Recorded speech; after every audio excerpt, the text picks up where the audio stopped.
think that's one of my favorite parts about being out on the road with Ryan. Our shows are creating like a space, like Ryan's songs are creating a space for the community to come together, like from all the different corners of wherever that city might be. It was beautiful to meet just so many people and to see like it doesn't matter where we go, there are communities of really good people. And these people have the same viewpoints and they want the same world that we do.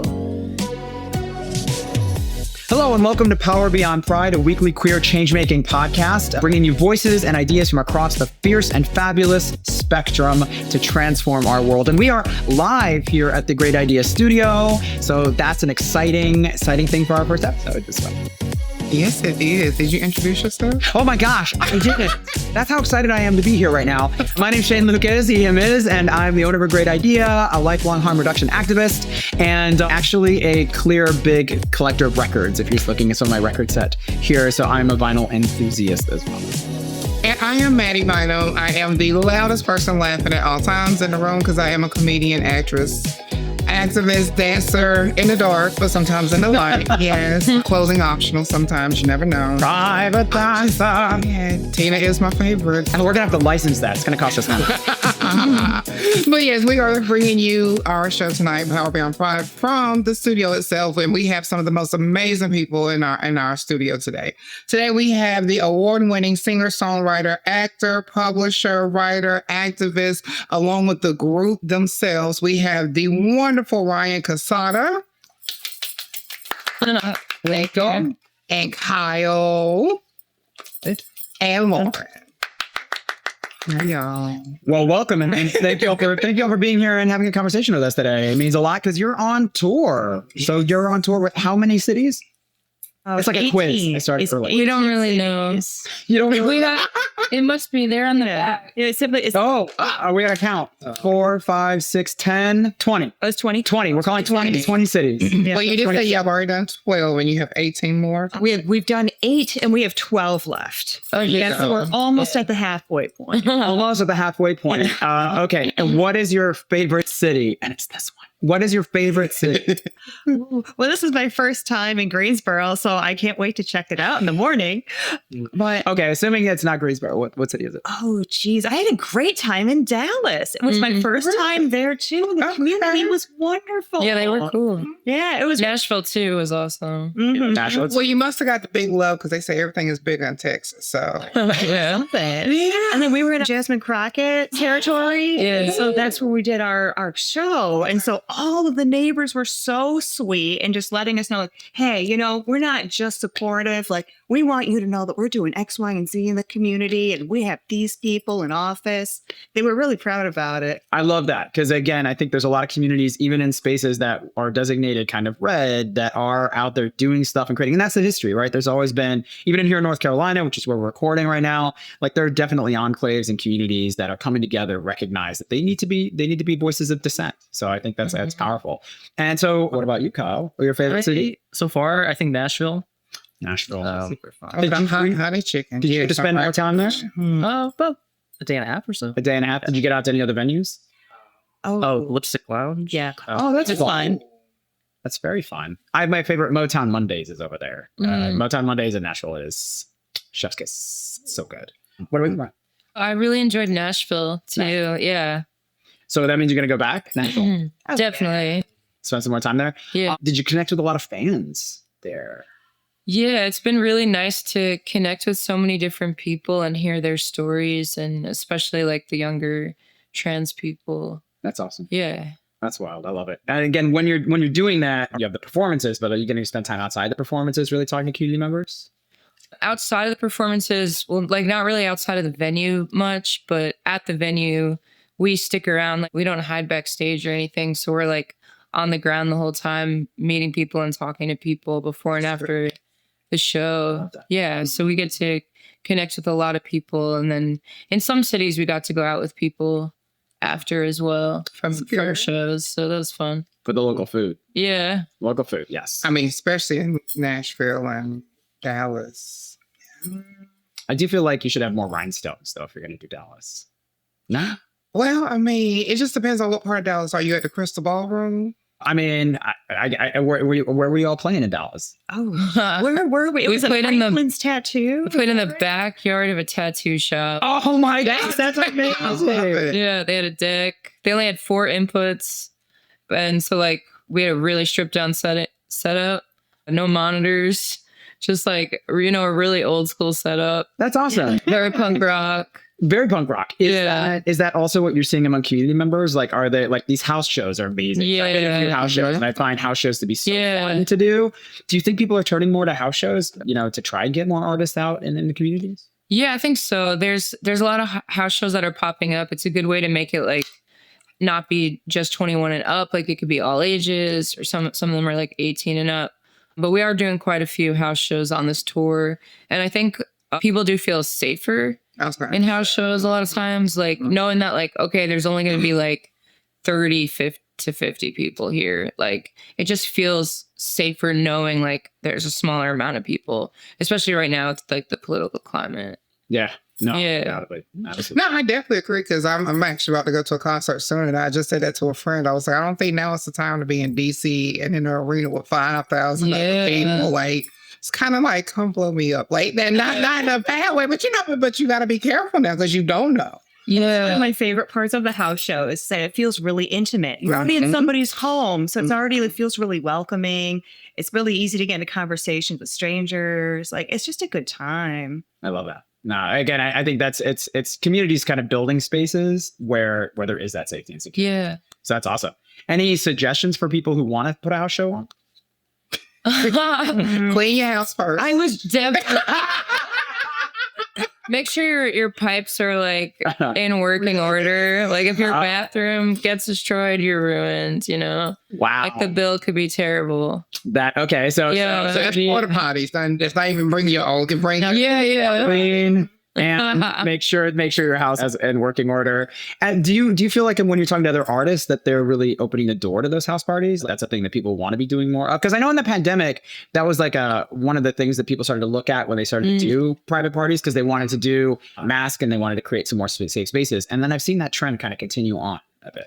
Yeah, honestly, I think like right now the house show scene is blowing up more than I've ever seen it blow up, because the All-American Rejects have been going viral by doing house shows. And there are like thousands of people coming to these people's houses. Like, but like they just like popularized it again and like been like, yo, look, this is like a cool thing. And now they just apparently made an app too. So we're hoping that we can join the app and then you can find like house shows to play. Oh, that's awesome. Yeah, so it's coming back. And the reason why house shows are coming back is because venues are struggling after COVID still. A lot of venues have closed down, and then a lot of venues have fees. Like for example, our Nashville show, like the first $400 we made went to the venue.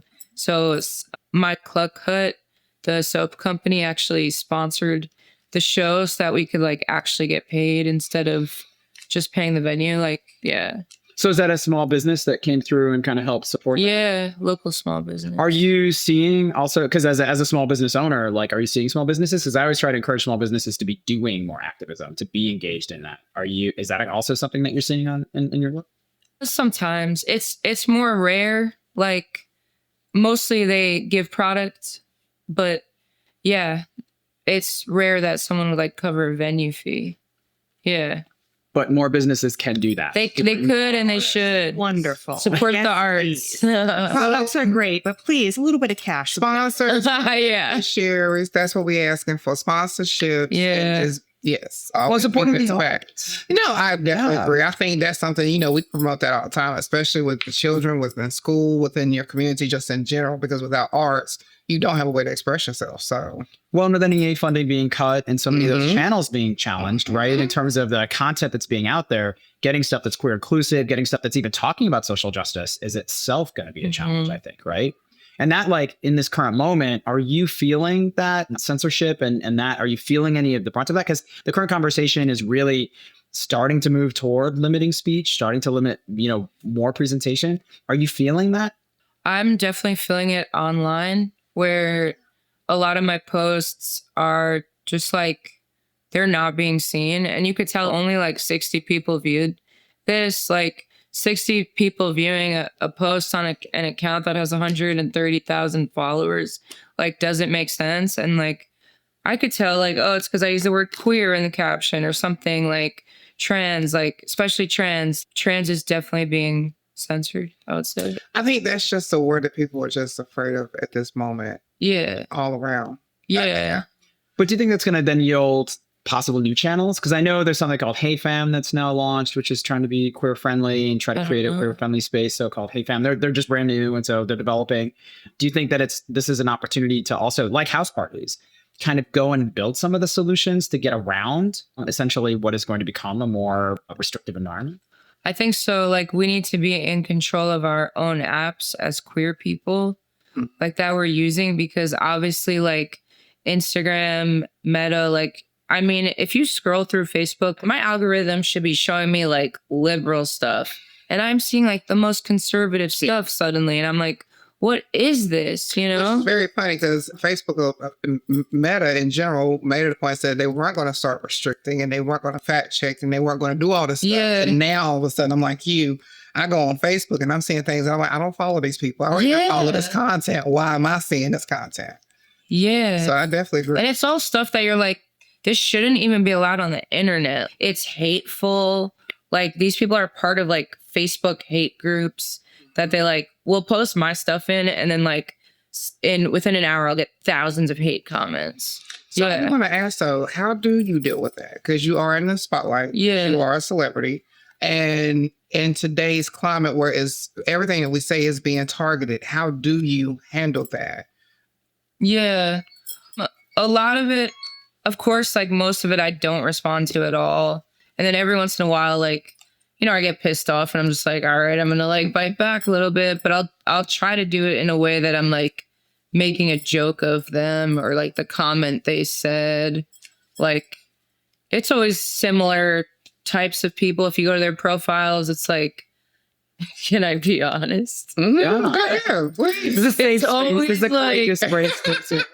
like, why is like half of them like white guys with like big beards, like or have Trump in their profile picture, or they're holding a fish or a gun. But you know, I think those are more the bots than they are the real ones. You do? Yeah, because there is a common theme that you can see. And just like I was on Facebook the other day and someone had posted something about stuff that's going on. And I saw a comment from a person that was like, well, we should all be able to say what we want to say and be how we want to be and da-da-da-da. And I go to his page and it's a white man with a beard holding a fish, and he's also a Trump supporter. And you see like 3 or 4 things. And I'm just like, this is a bot. This is someone real. This isn't someone real, because no matter who you support, common decency. It's just common decency.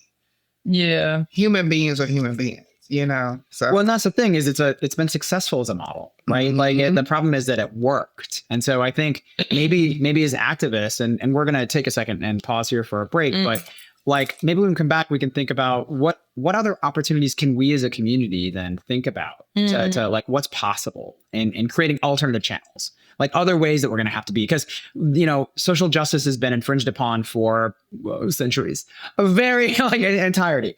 And communities have come to create systems that lived, you know, independently, create community systems and care systems, right? But I think we need to go back to that creative well a little bit and start to like, oh, well, what's possible? What can we build for ourselves? Because I think we were looking at all those popular channels, but we never owned them and they were never ours, right? That's true. And so maybe we need to start thinking about like, well, what other ways can we live outside this system? Well, Shane, what platform are you going to create? Oh, good question. I mean, this is why I love, you know, again, I mentioned Hey Fam, they're small, but I do like that people are coming to the table with ideas and start thinking about like, you know, again, like house parties, other places, and go like, we can't depend on these. We can't. And there's an argument, and probably a fair argument. We'll talk about more after we get, you know, after break. That so none of the systems were things we really could have depended on to begin with. And maybe we kind of lulled ourselves into a space of of feeling okay when it was never actually okay. And on that note, we'll be right back.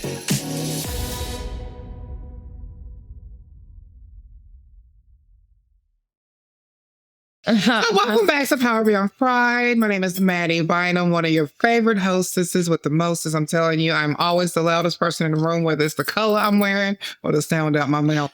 But I promise you, you will always see me and recognize me. And I'm sitting here with my wonderful, beautiful, first time in his own kilt. Yes, give us wow. I'm loving it. Shane Lukas. Woo! I want to give a call out to Cassata Barillas, I think is the name of the company. They're out of Virginia, queer owned, and we, oh gosh, I'm not used to that. They're a great company. Check them out. They do great I stuff. told you before the show starts, keep your legs closed at your knees. Just pinch together. There you go. There you go. All right. So we are also going with the amazing group that we're sitting here with today. We have Mr. Ryan, Kyle, and Lauren, correct? That's I am horrible with names, so if I remember your name, that's a great thing. I just want y'all to know that. Okay. So I do have a question. How did y'all get started? Like the group, the band, where did it all come about? Well, these guys came together first. So Okay. I think this is going to be a good place to start. Yeah. So, well, Lauren and I are in another band, but we submitted songs to different like blogs, and one happened to be Ryan's Rock the Pigeon. So that's how we first sort of had that connection. And then Then you guys were like, you want to get food? We're in LA. And I was like, who are these people? And also like, you know, I'm running a music blog, but like, I didn't really have my like face attached to it so much. Like it was very like, you know, it's very low key. So I was like, I don't know who they are, you know? So I was like, I'm going to bring my manager. I brought my friend and like, we walk in and we're like, so what's up with this? But then as soon as we saw them, we were like, oh, it's totally not scary at all. Like, yeah. I think that's every blind date back in the day. Yeah. That's your friend along. And you did that? So Right. I'm going to drop by. I'm going to go at least a couple octaves. Yeah. And they're like, if you ever need a backing band, let us know. And I was like, well, actually, I do. Like, Hey. and then a few years ago, we came up with, okay, we need a band name. I've always been going by Ryan Cassata since I was like 15, 14. But we need like a name to like show like, hey, this is a full band show. So we came up with Ryan Cassata and the Top Surgeons. Yeah. Yeah. Very fun. How did you know it was the right mix as a band? Well, this was kind of a fun opportunity. Oh, boy. When so the other band that Kyle just mentioned, I was the last member to have joined that one as well. So I just roll into this group, right? And I'm probably playing with this other band for maybe a month or so. And then this opportunity came up for us to play at this juvenile center over in Los Angeles. And that was a dual show with our other band and Ryan. And that was my first time meeting Ryan. I'm like, oh yeah, like check this guy out. And so we played and it was a great time. A little while later, I guess there was something that like, you know, he needed a fill-in bass player and I got a spontaneous call to adventure. And then we went and we played this show over at UCLA campus. It was like a college. It was like a what would you call it? It was like a frat party kind of thing. That show. Do you remember that? One? That was the first. It was I love when they're telling the story. Talk about house show parties. yeah, right. Talking about Nothing was set up when we got there. absolutely nothing. But And we got there late. Oh, Yeah. So it turned out to be the best show y'all. okay, Yeah. yeah, we're gonna put this together real quick. Right. So we go ahead and we play these songs. You know, I'm like, I know what I gotta do. I'm up there doing my thing. We're all jamming out. The crowd's having a great time. And I didn't really know like how Ryan was feeling about it because I don't even know if we rehearsed before that. And he's so sweet. You know, he's 5'0".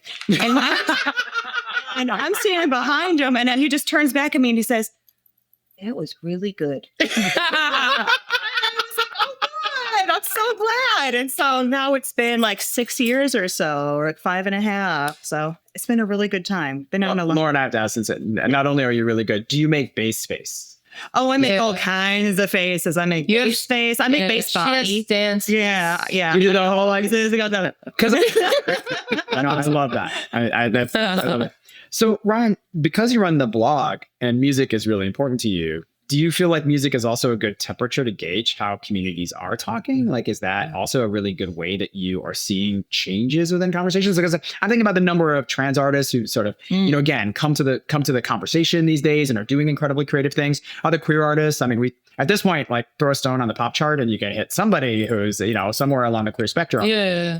Do you feel like that's something fascinating to watch just from a music kind of journalist and aggregate man standpoint? I've been out as trans now for 17 years, and I've been out as queer for almost 20 years. And I think, like, when I came out, I didn't really see any queer artists, even like artists that were queer. Like, I didn't even know they were queer, like, until they died, or like, like, it was so, like, underground, you know, like, people were really being, like, closeted about it, or just keeping it, like, hushed down low. But I mean, George Michael proclaimed he was straight, and we were all like, yeah, are you? How many fights were over George Michael's back in the day and Billy Ocean?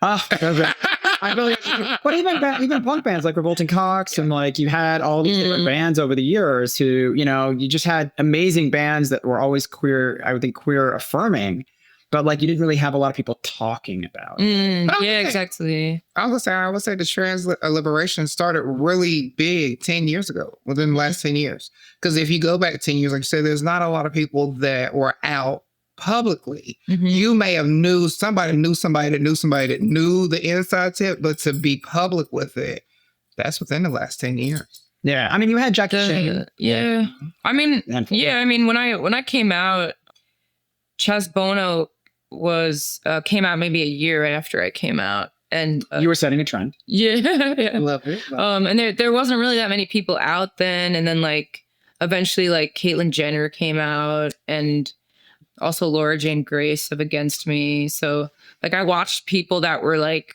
really famous come out, and I think that started changing things more drastically. We're like, okay, now everyone knows about being trans, because when I first came out, like I would say I was transgender to someone and they'd be like, what the hell is that? Like no one would know what that meant. They thought I was talking about like some transportation thing, like vehicles. Like people had no idea what trans was, transgender.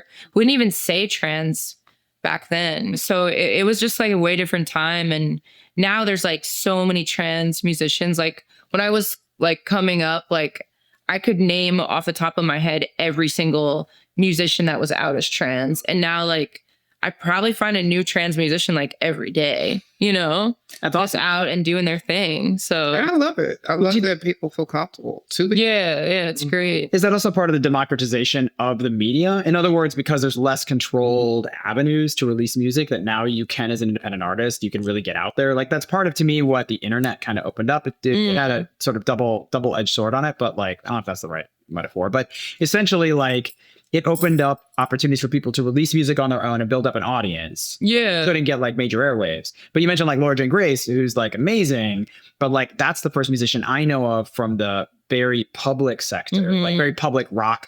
Yeah. To really come out and have that conversation. And you know, like she took a lot of heat for that. Yeah, definitely.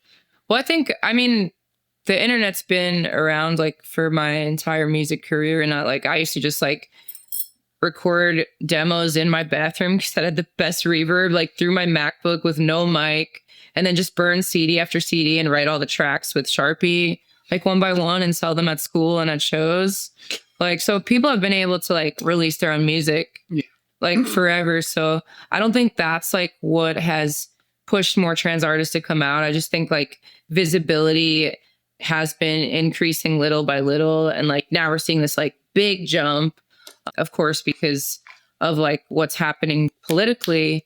And I think just the more visibility that happens, the more people could see themselves reflected in someone else and be like, oh, like now it all makes sense. Because for me, like I was so confused and so lost, and I didn't know like what was going on with me. Like I didn't understand why I didn't fit in. Like I came out as bi, and I still was just like, I don't feel like who everyone is calling me, you know? And then as soon as I met a trans person who was older than me, like I was just like, whoa, like that's me, you know? I was gonna say, so with that being said, how do you deal with with all of that and being able to self-care and take care of yourself. Because the thing about it is being in the spotlight, being a beacon, being a person that stands in the gap for other people, you have to be careful enough to take time for yourself. Yeah. So how do all three of y'all, like, how do y'all take time to recharge? Oh, I'm a big napper and I'm a big snapper. Napping and snacking. Correlation over. Yeah, so I'm either out, I'm performing, I'm on the road with these guys. That's my social time. Then I just get myself home. I want to watch cartoons. I don't want to see anybody. That's it. Just put me on the couch for 3 days and then I'm great, ready to go. Okay. I feel you right there. And Kyle? Me, just surrounding myself with nature, Okay. I think allows me to sort of reset, reground myself. And It's a shame. I'm not a huge hiker, so I'm there with it. I love social environments, but my battery goes, and then I'm like, I got to go out in nature, and I'm like, I know you're trying to kill me, nature. I know you are all the time. That's your job. I know you're doing everything else too. But I'm just gonna soak up. I need all this green. I need the chlorophyll. Yeah, he's the kind of guy to wake up at 6 a.m. while we're still sleeping to just go outside and get a little bit of nature before we're on to the next stop. That's a good plan. I mean, you're just getting to see all parts of the country, so I think that's amazing. And Ryan, everybody? I am absolutely terrible at taking a break or resting. I'm a complete workaholic. And then like when I am not working, then I am like hanging out with friends, going to whatever party. The times that I'm like resting is like probably when I watch TV with my husband, like, and we try to do that for like a half hour every night when I'm home. But he's also like kind of a workaholic, so we're like always like, are you working, babe? Are you working? Yeah, I'm working. Like all day in the house. Yeah, Working still. A favorite genre that you both kind of agree on? Because I know with my partner, like we have very like the historical romance stuff. Yeah. No, forget it. I'm out. Like, those are things I'm traveling. Please watch away, or watch awayeth. I don't know what they do. Those we cross over on a lot of TV shows for sure. Like we'll watch stuff that totally takes us out. Like we're like, let's watch something happy that distracts us from like what's going on in the world. But then we also like, honestly, we're like huge fans of the Jimmy Kimmel show. And we were like waiting for him to come back because he was on a huge break all summer. And we're like, when is Uncle Jimmy coming back? Like we refer to him as Uncle Jimmy in our house. Yeah. I think we're going to take a moment and honor Uncle Jimmy, but also to know Uncle Jimmy. And I think I'm hearing that they're talking about another media environment that Maddow, Colbert, and Kimmel made. Yeah. So again, I think going outside the box, really, like as people feel that compression right now in this moment, like realizing that freedom is so important, and you sometimes have to build it for ourselves. They could do a podcast. I'm sure they do plenty of podcasts. Yeah. I'm gonna go with that. But I think building a media empire around like a commitment to freedom and a commitment to creating spaces where people could be like, and again, have the commentary and be able to bring that into the conversation. We're here for that. We're here for that. We see you. We see you. We love you. We encourage. We're grateful. So as we go to break, I need y'all to be prepared. When we come back, it's our speed round. This is where we get juicy. This is where it gets a little teasy, tantalizing. And so be thinking of your answer while we're at break, okay? We'll be right back with Power Beyond Run.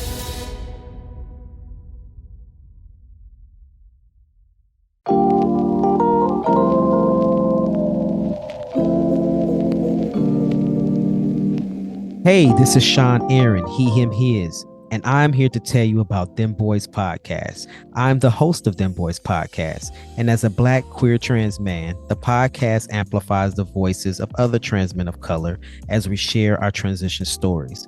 The podcast not only amplifies the voices of trans men of color, but it raises awareness and conversations around our lived experiences. You can listen to the podcast by going to themboys.org/podcast. That's DEMBOIS.org/podcast. I hope to have you join us on the next episode.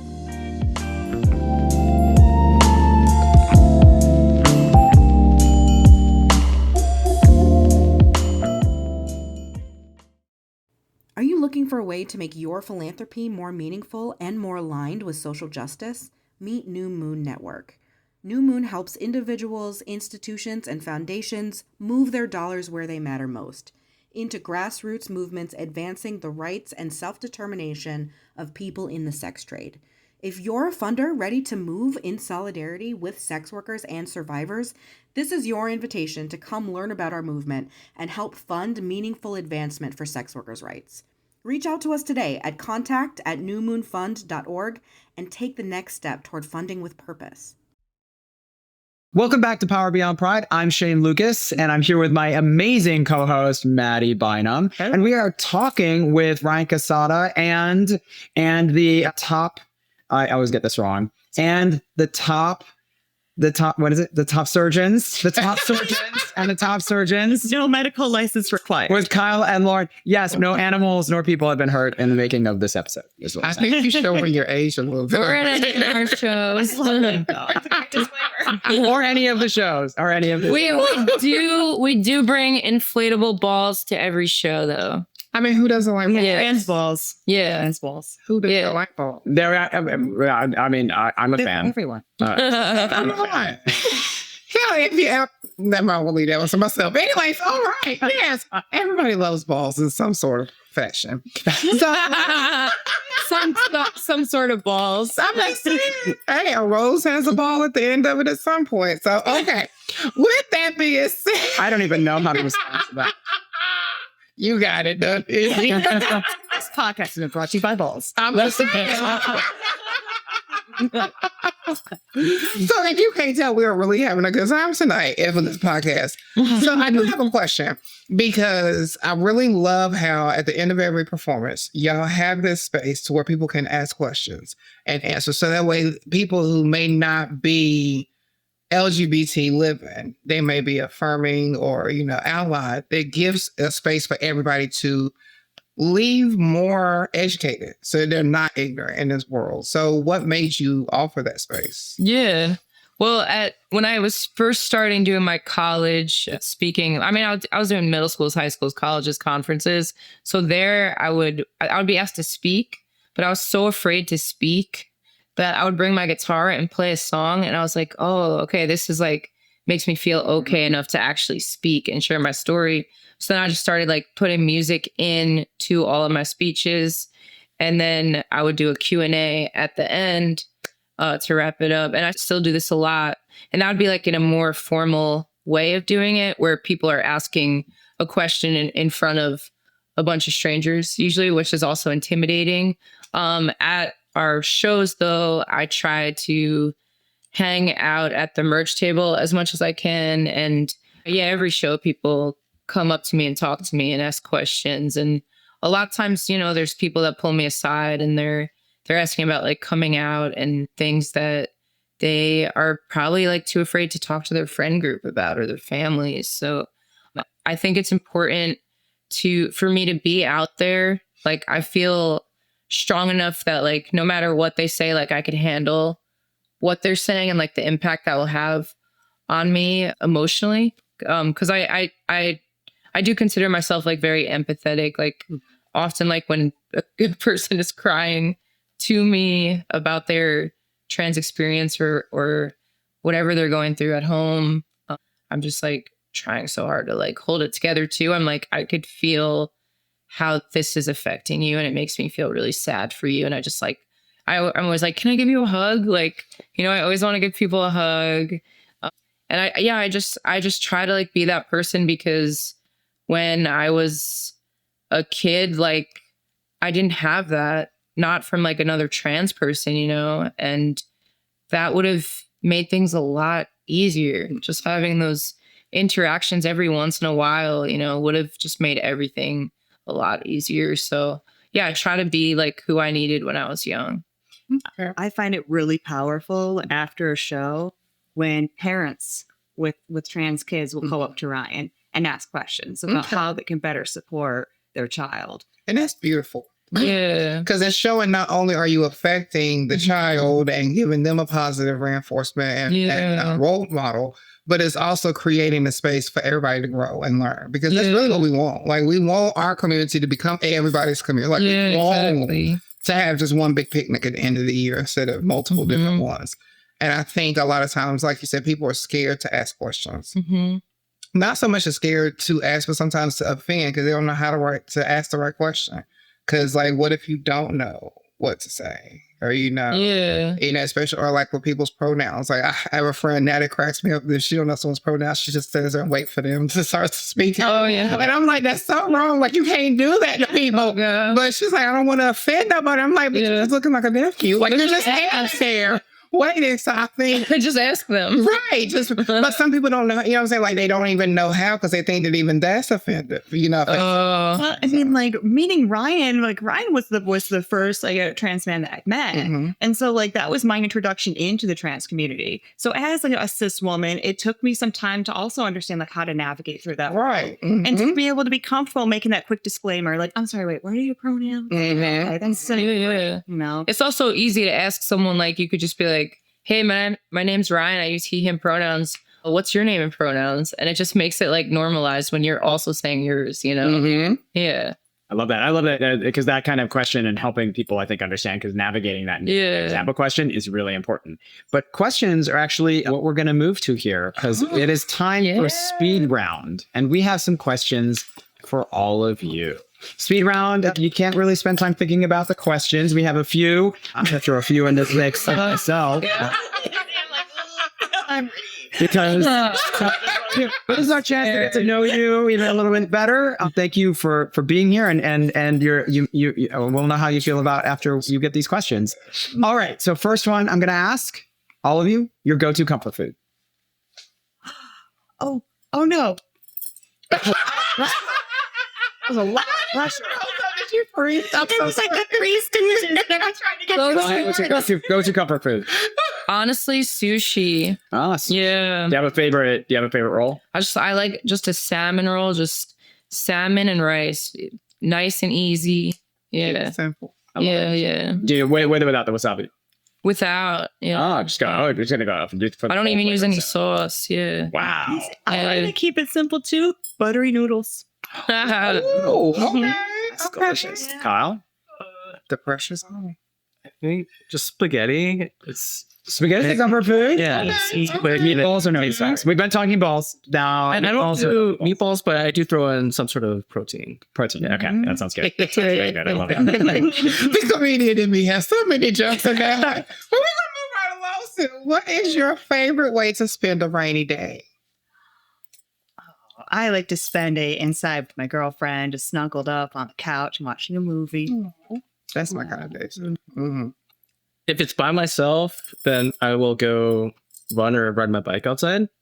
So I love doing that, like when I lived in the Midwest. In the rain? Yeah. I don't know. It's just frolic. relaxing. He likes to frolic. You're a frolicker. We like frolic.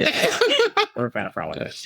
What are you, Ryan? I honestly love to like look out the window and see that it's like still raining and be like to my husband, like, babe, it's still raining.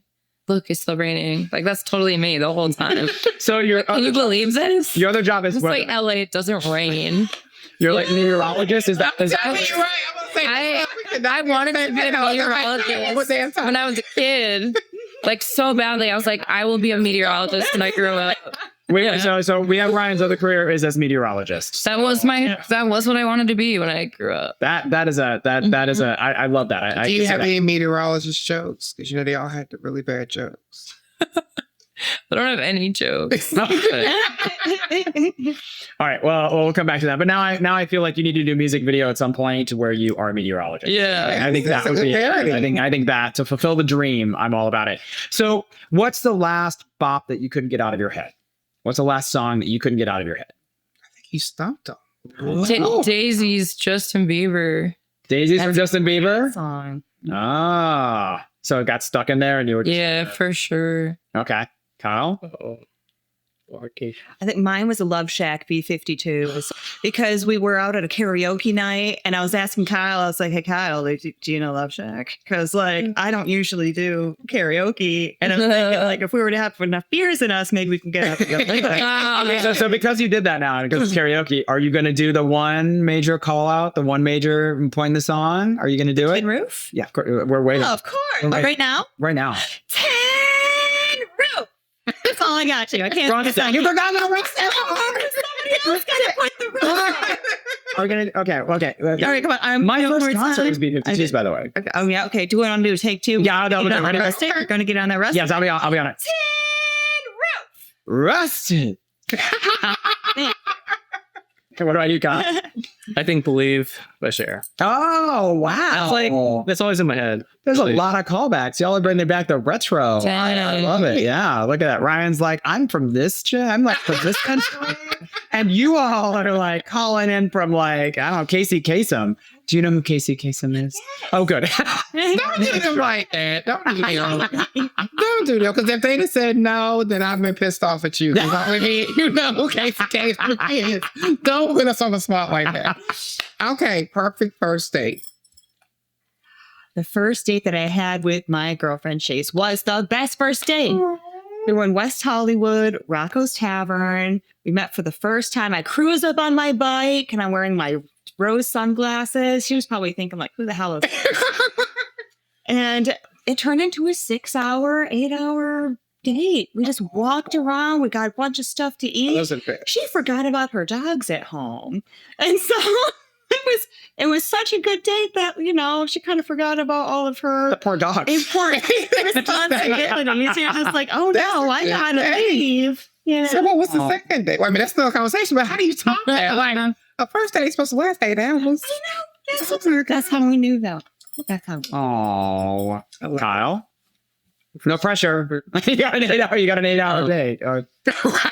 Well, with my girlfriend, we shared our love for Asian foods. We went to Korean barbecue and then got boba after. Yeah. I always get the little balls, like apparently we have a fixation on whole segment about that. But like, I always get them stuck in the straw. You have to get the fresh balls. Is that what it is? Fresh balls. It's all about fresh balls. So we're gonna hold on to that. I have a hard time with boba. I have a hard time. I can't handle it because it's like Russian roulette. You never know what's gonna. That's the thing, isn't it? Like, there's nothing worse than a ball stuck in your throat. Like a ball stuck in a ball stuck in your throat is a problem. I'm not gonna. I'm not seeing for Oh, Jesus. Oh, where's that fan? Where's that fan of yours?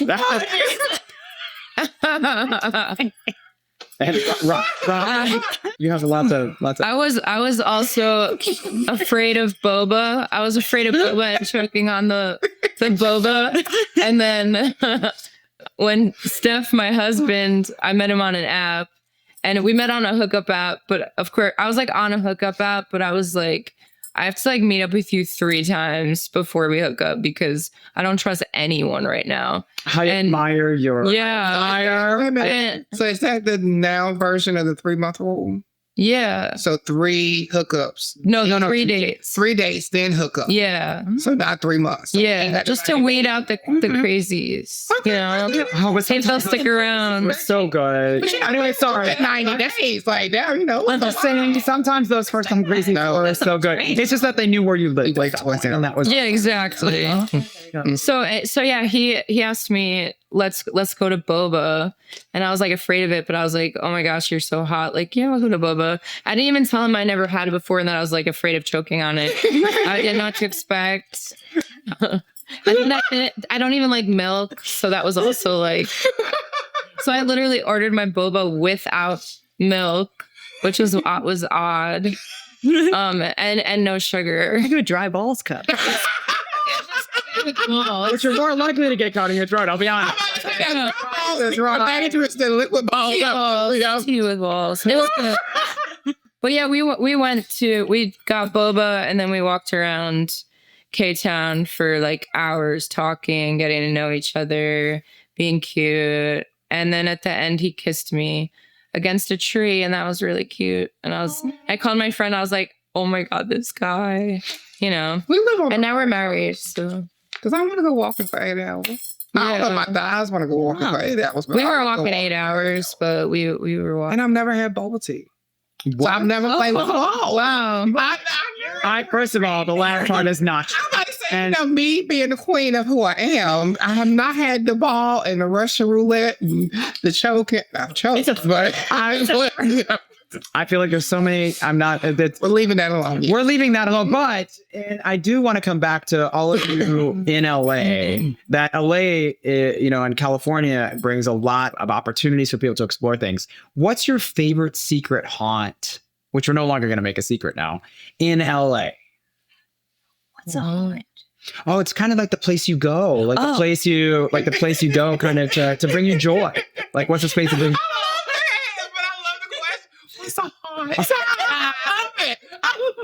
For old people like me, it's actually ghosts. It is where we live. No, it's not like it has nothing to do with scary woods or like haunted house. I mean, it could if you're into that, but like the point is that it's some place that you go to that you love, that you frequent, that is in LA. That's kind of your little. I was going to say secret, but we're going to make it less of a secret now. There's a really cute place in West Hollywood called The Woods. It's owned by Woody Harrelson. And in the back, there's this beautiful oasis called the Ganja Giggle Garden, where you can go and you can go and smoke a little bit of weed. They have some exotic birds in the back and like little waterfalls. It's really cute. It's a fun place to just go. That's such an interesting way to describe that place. Ryan, what is your description? It's a dispensary Okay. that you have to buy stuff from them to smoke it there or drink it. You just They have like a joint. Yeah, they have a bar that you can get THC drinks from. Oh, nice. Yeah. And you can. But you have to walk in through the dispensary, buy something, and then that's how you get like a ticket into the garden. Into the Ganja Garden. Into the Yeah. Ganja Garden. And the It's- Ganja and it's Garden. beautiful. Bear garden, but It feels like you're in a different place. It's lovely. Yeah. What about you, Ryan? Ooh. Dang it. Ooh. I don't know. I go to an open mic a lot called Writer's Room. It's pretty cool. It's got a good community, so maybe that. Yeah, there you go. Yeah. That's a good. Where's that at? That's at Ivanhoe in Silver Lake. Oh, Silver Lake. Yeah. Silver Lake. Yeah, that's awesome. Silver Lake's where all the cool people from WeHo and everybody Yeah. went to, right? Silver Lake Dog Park is awesome. Oh, the dog park. Yeah. Oh, that's nice. It's gigantic. Yeah, it's cool. Very cool. And Kyle? Where do I even go? Pirate Studio. Oh. No, What is- definitely not. But Oh. is it? Well, Pirate Studio is a rehearsal spot. Okay. With pretty much no one working there, so No one works there. There's no AC. There's no windows. Do they Just make records? concrete. no, Oh, okay. it's dirty. I went to one and it's like, don't close the bathroom door because otherwise you'll get locked inside. And the elevator's broken. What do you love about it? Oh, I don't. You don't. Oh, you don't. I know. It's the I'm losing cheapest the appeal here. Wait a minute. To go as a recording for recording sessions? Not recording. Rehearsal. Just rehearsal. Just rehearsal? Sometimes we need a dark room. You can hear like 7 other bands while you're playing. So Oh, that's very postmodern. it's like Warped Tour. Yeah. Awesome. I think I like Griffith Park. Just there's so many different trails. Griffith Park classic. Yeah. And then next door there's like this Wisdom Tree Trail that overlooks the Hollywood sign. Wisdom Tree Trail. Yeah, that's awesome. That's There's the like one one random tree at the top. that people try to make it to and frequently, like almost every day, get airlifted out of because they passed out because they did not bring water. Oh, Yeah. wow. Yeah, Yeah.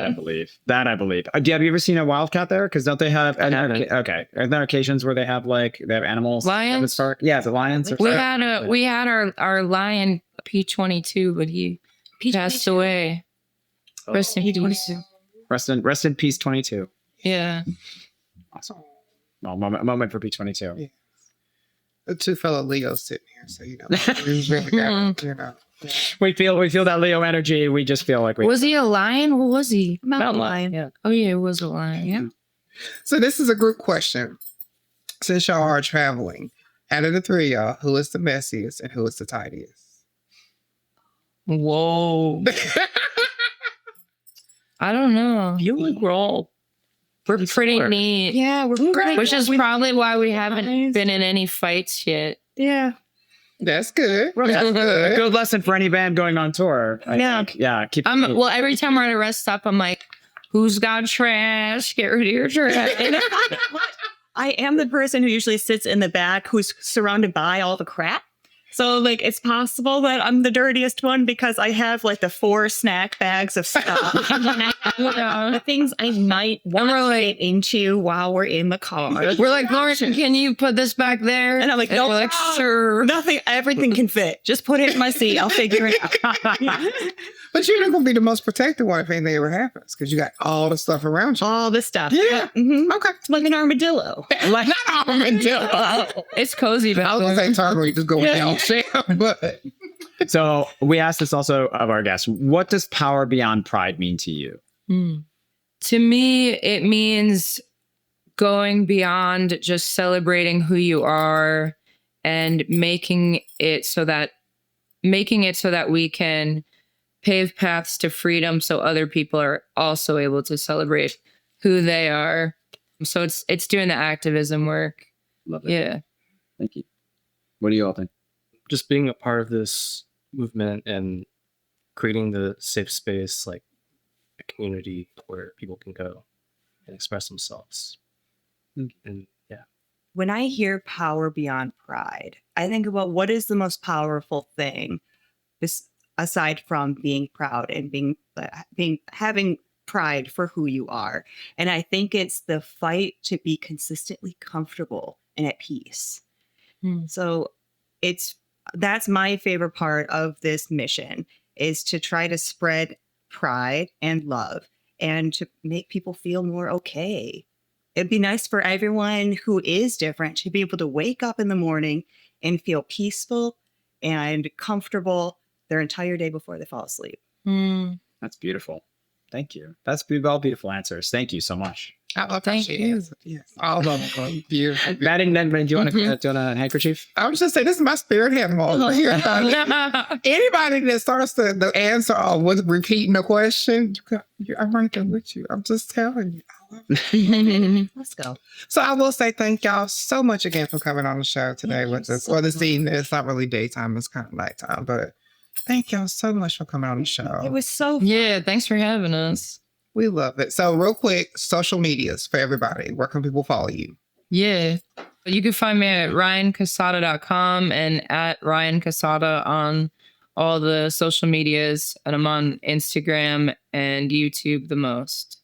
Okay. And you can find us at the Top Surgeons on Instagram would be the easiest way. Okay. The Top Surgeons. And y'all are still on tour. So what's the next 3 dates coming up?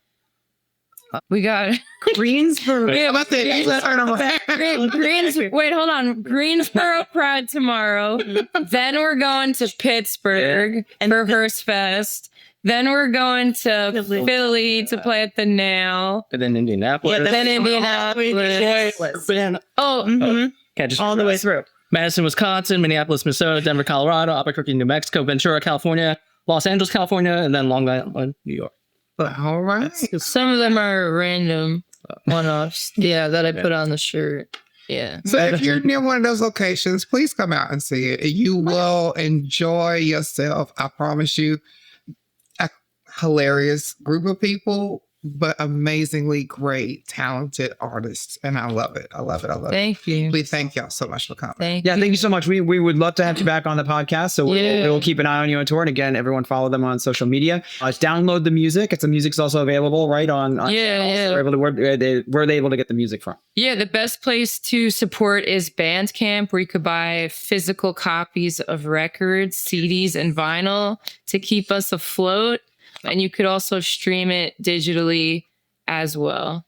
Hey, I'm a big fan of vinyl, so I definitely encourage some vinyl purchasing. Like, Thank you for being with us today. It means a lot. And we do hope you come back, and we look forward to supporting the tour. I'm Shane Lukas, he, him, his, owner of A Great Idea, also a lifelong harm reduction activist, and a big vinyl collector with a band that I adore. And so I'm very excited to add your vinyl to my collection and continue to support you as a band. Thank you so much. and I am Mattie Bynum. Like I said, the loudest person in the room. I'm not going to go through all of it again because now I'm being quiet because I'm tired. But yes, you can catch me at Mattie Simone 737 on Instagram, Mattie Bynum on Facebook. And thank you so much for watching with us today.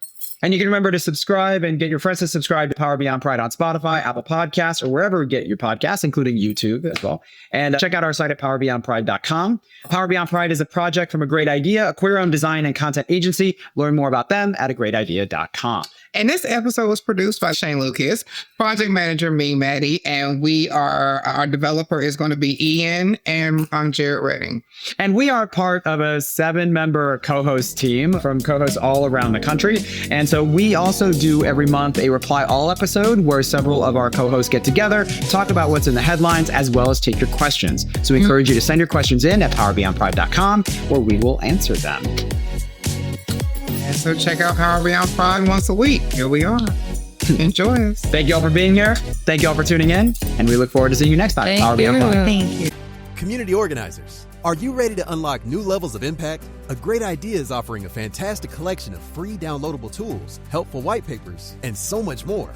As a queer-owned graphic design and digital development agency empowering change since 2015, we're dedicated to providing you with the resources you need to grow, empower, and activate your communities. Discover insightful knowledge and practical tools to enhance your work. Explore A Great Idea's free resources today at agreatidea.com/insights. That's agreatidea.com/insights. Your mission is vital. Let A Great Idea help you magnify its impact. As a queer-owned graphic design and digital development agency serving nonprofits, healthcare, and education nationwide since 2015, we're dedicated to growing, empowering, and activating your advocates. Our award-winning work speaks for itself. We deliver transformative change. Ready to see your impact grow? Book a session and let's get started at agreatidea.com. That's agreatidea.com.